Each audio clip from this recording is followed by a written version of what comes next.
From Korea to Germany. From Alaska to Puerto Rico. All over the world, the United States Army is on the alert to defend our country, you, the American people, against aggression. This is The Big Picture, an official television report to the nation from the United States Army. Now, to show you part of the big picture, here is Sergeant James Mansfield. Today, The Big Picture brings you firepower. The story of the big guns and the men behind them. The story of the artillery. It's of interest to note that approximately 3/4 of all enemy casualties inflicted in Korea have been credited to artillery action. Now let's see how it happens. Let's go up front with the guns in Korea, learn what a fire mission is and how it's accomplished in battle. And then, later on in our program, we will show you something of the artillery of the future, the fearful new weapons rolling out of the arsenal toward any showdown the enemies of democracy may have in mind.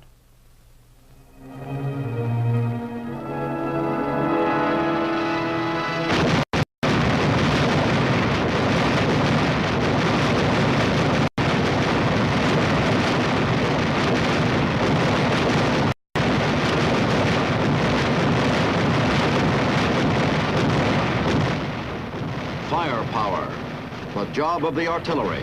To get it where it's needed, when it's needed, the kind that's needed. Whether an earthquaking barrage to launch a major action, or a lonely howitzer somewhere in Korea lobbing out a few rounds to take care of an enemy outpost. Artillerymen fire the anti-aircraft guns. They shoot off the guided missile.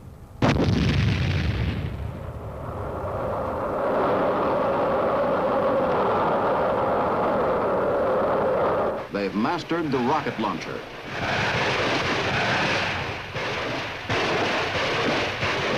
And they're all ready to cut loose with the real Sunday punch, the 280-millimeter giant that can deliver an atomic shell. But the story of the artillery begins in the front lines, at a forward observation post. I'm what's called a forward observer. Up here to spot trouble and see if my battery might have a remedy for it. And right now, we've got trouble. That recon patrol isn't liable to get back unless something takes care of the commie machine gun up the hill. Forward observer, able post. Target, machine gun. Coordinates, 395-308. And so, a howitzer lets one go. A hit. And it's okay, boys, you can come home now. But it isn't so often you can see where you want your guns to drop their stuff. And that's when this business gets a little tricky. For instance, those are sound detectors the crew is setting up. Placed in different positions, they'll pick up from several angles the sound of an enemy gun. At the forward post, the observer waits till the enemy starts firing and cuts the sound equipment in on the excitement.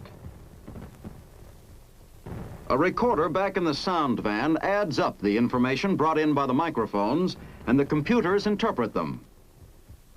Result? Well, the chances are that enemy gun has learned too late not to shoot off its big mouth.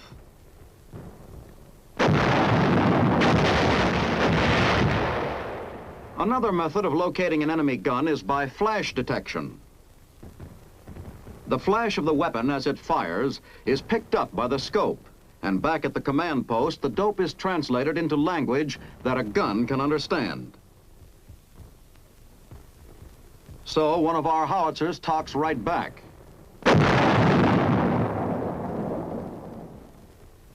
But the artillery has to be ready to answer back at night, in the fog, in the rain.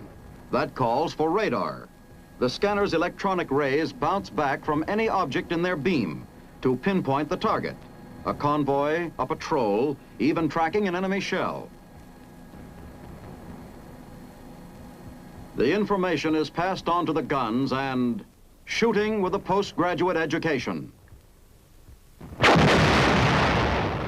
Farewell, comrades.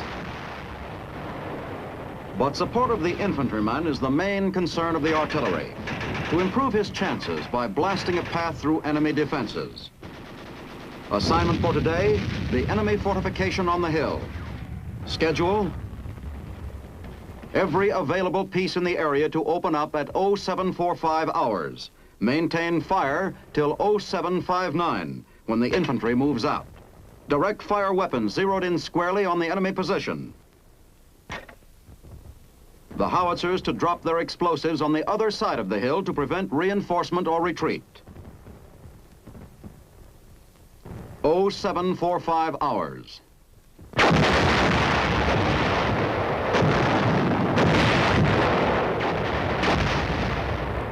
Firepower.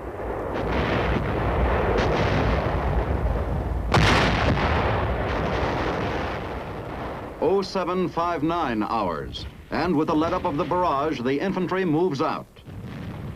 Resistance? Plenty left, sure, but nothing like what they would have faced before the artillery smashed machine gun nests and mortars, blasted fortifications, rocked the enemy back on his heels. Assault team forward and in.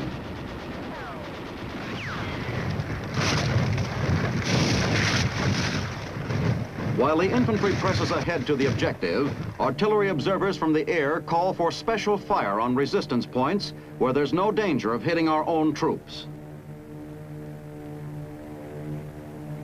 Fire mission, enemy mortar, coordinates 384-621.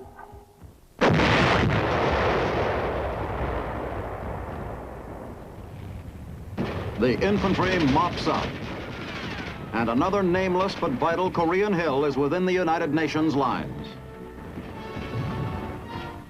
The rubble of war, empty shell casings by the thousands help to total the cost in taxpayers' money, but they also add up to a lot of taxpayers' lives saved, taxpayers in uniform. Ammunition ship ahoy. Tight packed in her hatches, more thousands of tons of destructive power for our guns. Ticklish business where there isn't much room for mistakes, but the transportation men have handled a lot of ammo in Korea by now. Shells to add to the mounting stockpiles of the forces of the United Nations, even while our guns outfire those of the enemy 10-1.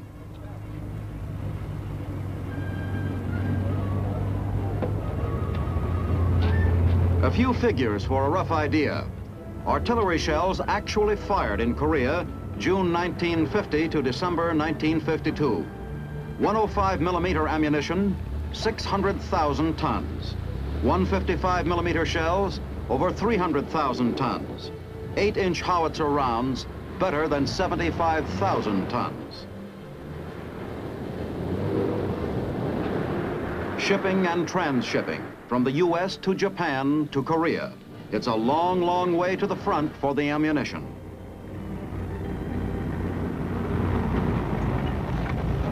It can be a matter of months or years before a shell is slammed home into the breech of a gun. For though the U.S. 8th Army in Korea has often fired more than 200,000 rounds of ammunition in a single day, the supply must always be greater than the demand to pile up enough surplus for any need.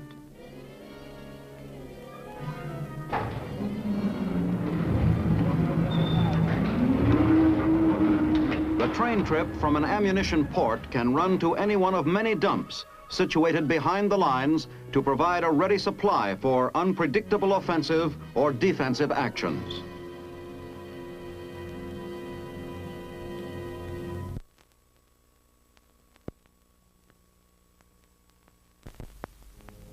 Korean civilian labor, for the most part, under supervision of our military, keep the tremendous tonnages of our ammunition pipeline flowing forward.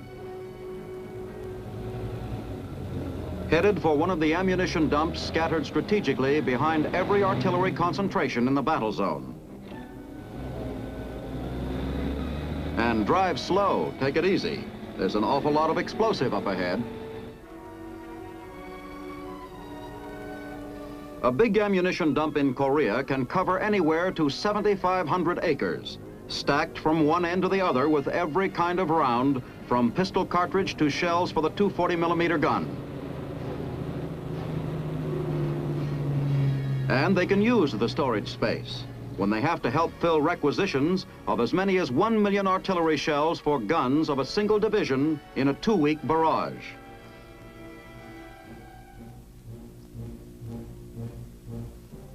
Near the front in the rugged terrain of Korea, the remarkable carrying powers of native laborers is often a considerable help.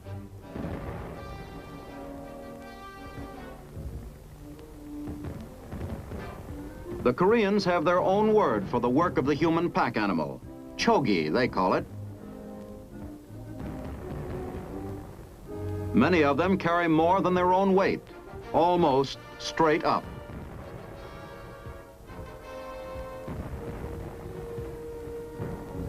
But GI ingenuity has solved the supply of ammo in tough terrain in other ways.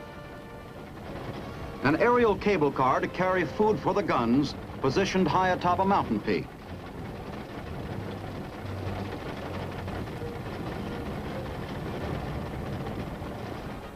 Preparation of the artillery now to blast a path for a major movement, a full-scale advance, each crew working over its piece to perform like a 17-jeweled watch.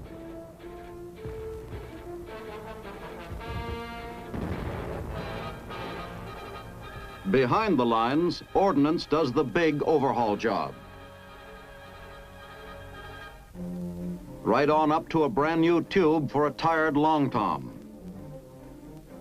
When the order comes down for the big push, everything that can shoot or be made to shoot is fitted into the firing plan. Even anti-aircraft guns are moved forward to be leveled at ground targets when not needed against enemy planes.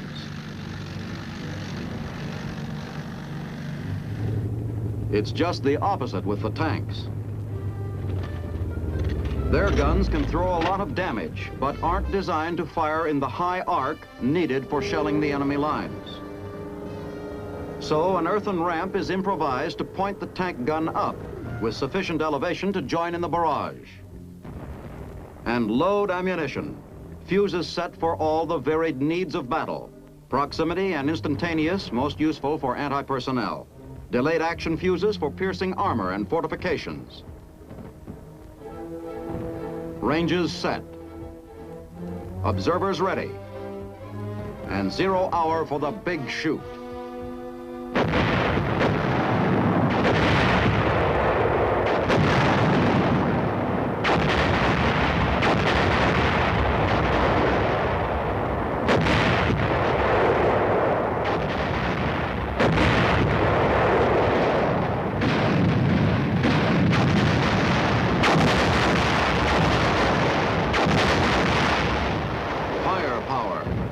Behind it, the brains and electronics of the fire direction centers, pinpointing targets, doping out elevation, azimuth for each gun. Plotters calculate even the curvature of the Earth's surface for the trajectory of the long-distanced guns. To knock out bridges, roads, rails, as much as 20 miles behind the enemy lines. And the infantry pulls up stakes for the push.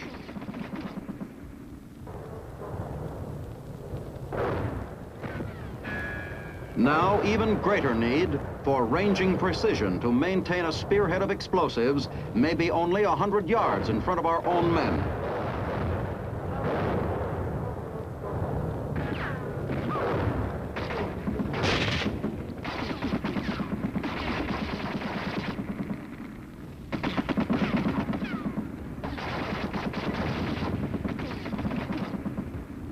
With the troops shoving forward in a sustained drive, the artillery moves up too.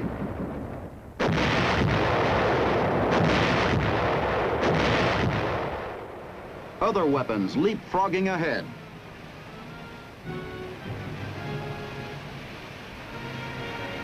Up to 2 tons of gun via airmail parachute delivery.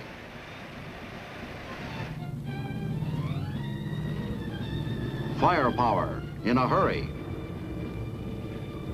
Ammunition too getting there the quick way. and the artillery is ready again to let go, backing up the infantry in close support.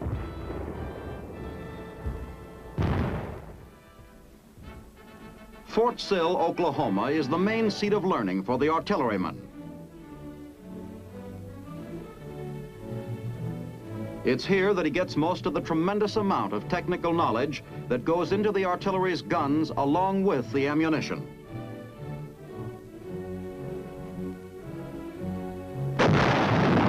There was a time when the artilleryman was taught to shoot straight, and that was about it.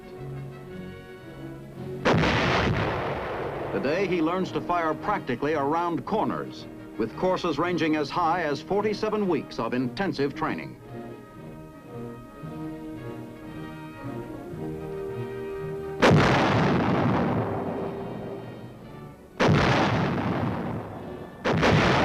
The artillery officer must familiarize himself with practically every weapon we've got, and with science's new contributions toward ranging accuracy, like the Raywin field set.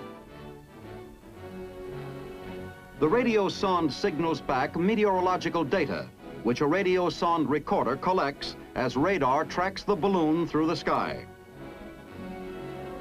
Training for the eyes of the artillery at Fort Sill, low flying, a special brand required for direction of artillery fire from the Army's winged observation post, the L-19.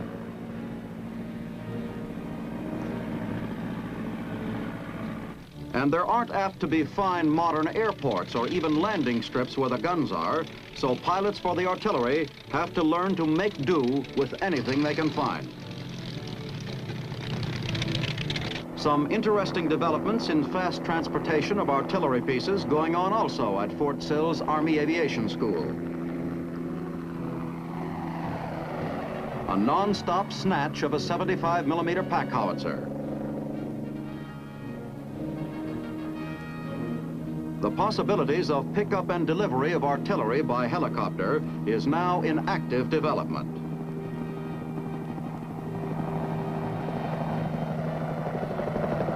It puts down the weapon right where it's wanted, all ready for firing, and may soon answer pressing need for fast movement of firepower in and out of tough spots.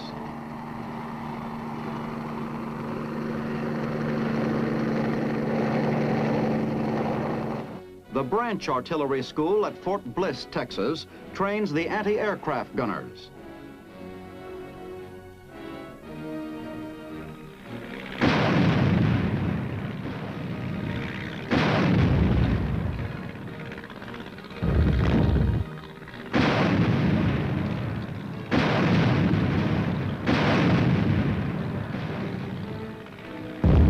Not so good. So it's back to the classroom for the crew to find out where they were off in their orientation and synchronization of the battery. If you pick up something on the tracker that you know is exactly 3010 mils azimuth, then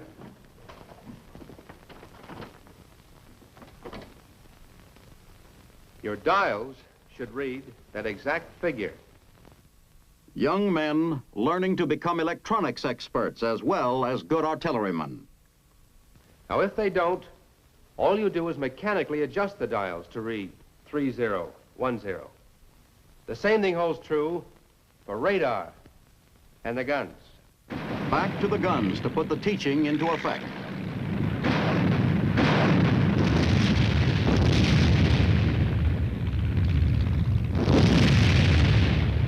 And the lesson for today seems to have clicked. And there's lots new in the anti-aircraft weapons themselves, like the new Sky Sweeper, designed to guard our cities and critical areas. Her insignia is a witch sweeping the skies, and the gun lives up to it. On practically the push of a button, she can spot attacking aircraft, track it, and automatically aim and fire. She throws 45 shells a minute and can reach up 4 miles.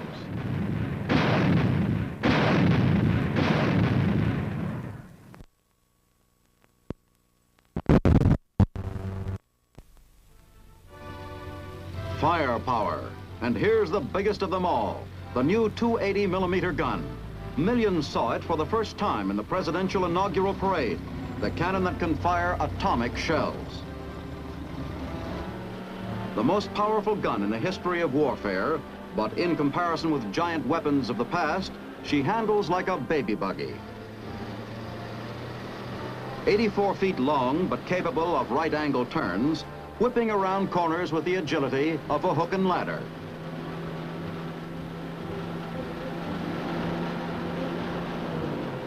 She can do 35 miles an hour on the highways and turn off them cross-country to get just about anywhere she's headed on her own.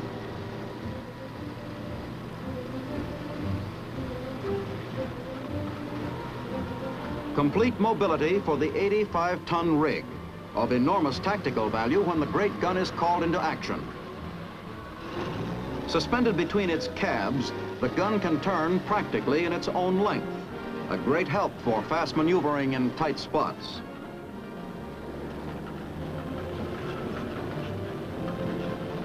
The fore and aft cabs of the gun operate independently, but keep in communication by telephone. Goliath guns of history, like World War I's Big Bertha, required railroad cars and hundreds of troops to set them up. So superbly balanced and designed is the 280 that a 6-man crew, just 6 men, are needed to set this giant up for business.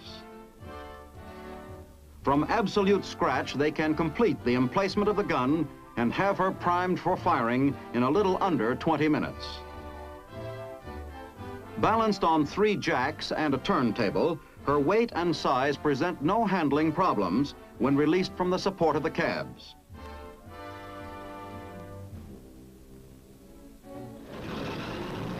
And clear gun for firing preparation.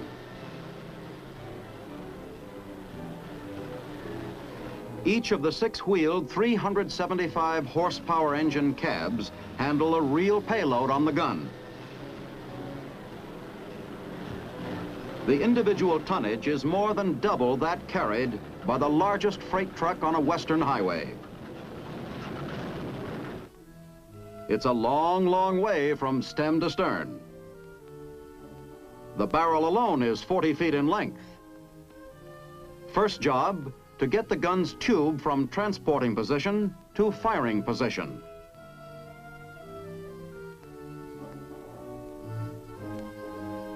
Power for that operation is furnished by cab number 1.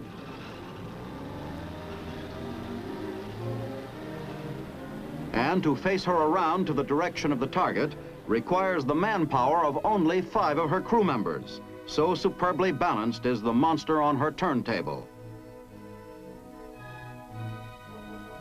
The gun will traverse a full 360 degrees in azimuth, a complete circle. Most of the operations for readying the gun, though, are accomplished automatically, with the juice supplied by a portable generator.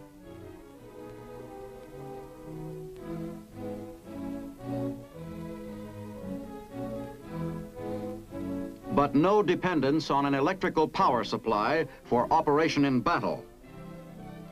In the event of power failure, all of the gun's controls can be operated manually. The barrel can be lifted to fire at an angle of 55 degrees elevation. And the smoothly geared mechanism takes less than 30 pounds pressure to raise and depress the enormous tube. And ready to load her.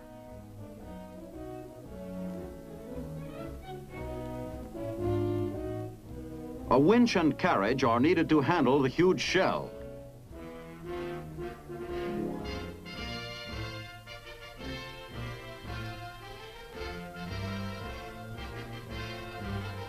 No, not the atomic variety this time, but the procedure would be just the same to load up with the kind that raises a mushroom of destruction. Just a conventional 280mm shell, if you can call a projectile this big conventional. A shell that will travel 20 miles and land on a pinpointed target.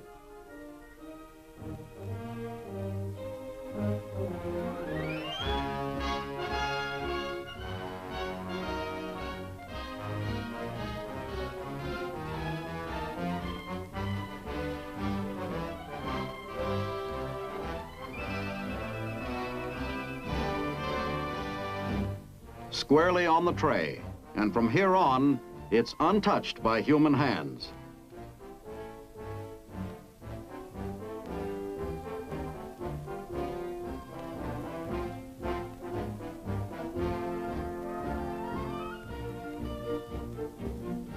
The shell is driven home by hydraulic rammer.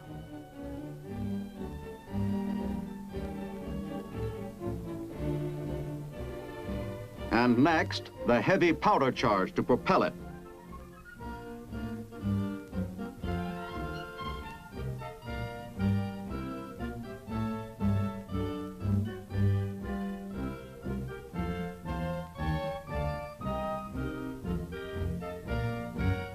And button her up. Primer. Lanyard. Elevation. Azimuth. And she's ready to fire. The great gun, the biggest of them all.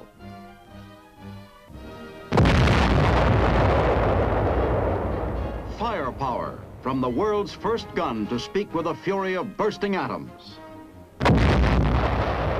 Firepower, a big voice ready to sound off if needed for democracy. Firepower, the job of the artillery to swap steel and high explosive for the lives of our fighting men.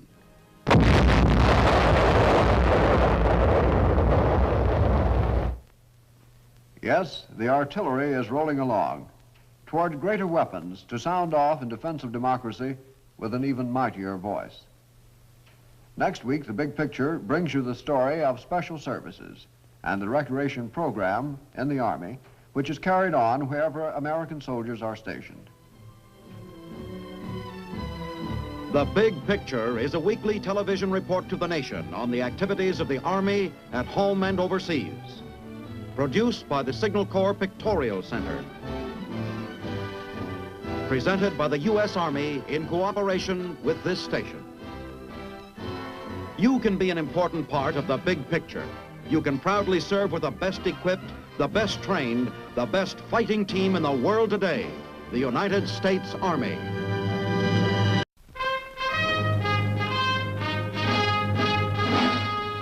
From Korea to Germany. From Alaska to Puerto Rico. All over the world, the United States Army is on the alert to defend our country, you, the American people, against aggression. This is The Big Picture, an official television report to the nation from the United States Army. Now, to show you part of the big picture, here is Sergeant James Mansfield. Today, The Big Picture brings you firepower, the story of the big guns and the men behind them.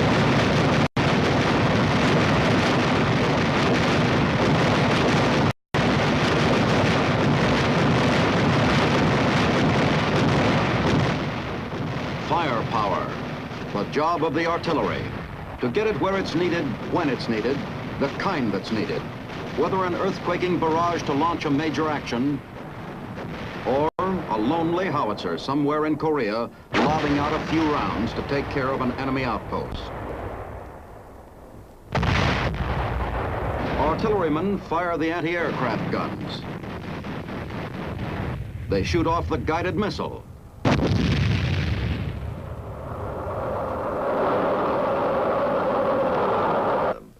The story of the artillery. It's of interest to note that approximately 3/4 of all enemy casualties inflicted in Korea have been credited to artillery action. Now let's see how it happens. Let's go up front with the guns in Korea, learn what a fire mission is, and how it's accomplished in battle.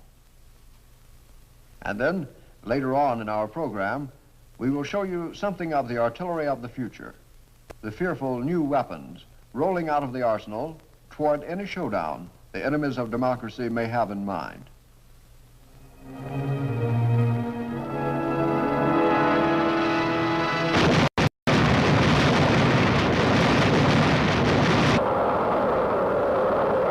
they've mastered the rocket launcher.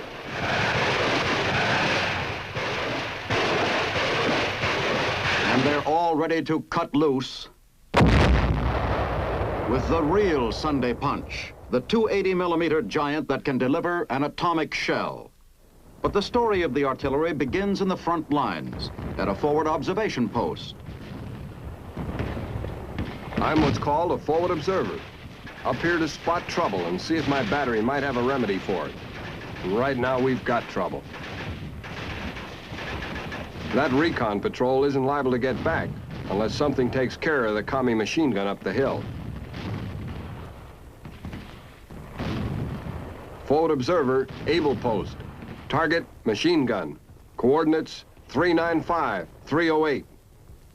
And so, a howitzer lets one go. A hit. And it's okay, boys, you can come home now. But it isn't so often you can see where you want your guns to drop their stuff. And that's when this business gets a little tricky. For instance, those are sound detectors the crew is setting up. Placed in different positions, they'll pick up from several angles the sound of an enemy gun. At the forward post, the observer waits till the enemy starts firing.